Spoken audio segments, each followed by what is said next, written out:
Bonjour chers frères et sœurs de l'église de l'I-Jésus, nous sommes aujourd'hui le lundi 22 novembre 2021 et nous allons méditer ensemble les chapitres 47 et 48 du livre d'Ésaïe. Dans notre programme de méditation, nous commencerons demain le Cantique des Cantiques. En fait, le livre d'Ésaïe a été divisé en deux et nous avons vu la première partie jusqu'au chapitre 48 et nous verrons la deuxième partie plus tard. Donc demain, nous regarderons le Cantique des Cantiques. Aujourd'hui, nous méditons le chapitre 47 et 48. Chapitre 47, le malheur de Babylone. Le Seigneur des armées célestes, le Saint d'Israël, c'est lui le libérateur du peuple. Il va exercer sa rétribution sur Babylone, car celle-ci a été sans pitié envers les vieillards, verset 6.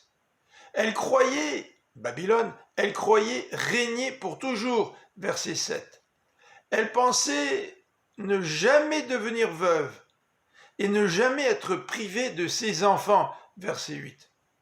Mais cela va lui arriver, car elle a fait preuve de méchanceté, écrit Isaïe au verset 10. Ces astrologues, ces devins en qui elle mettait sa confiance depuis sa jeunesse ne lui seront d'aucune aide. Personne ne pourra la sauver. Au chapitre 48, Isaïe s'adresse au peuple d'Israël qui est religieux, mais sans sincérité, sans droiture, nous dit le verset 1. Connaissant la dureté du cœur de son peuple, Dieu a annoncé à l'avance ce qui arriverait, pour qu'Israël ne puisse pas dire « c'est l'œuvre de mes idoles ».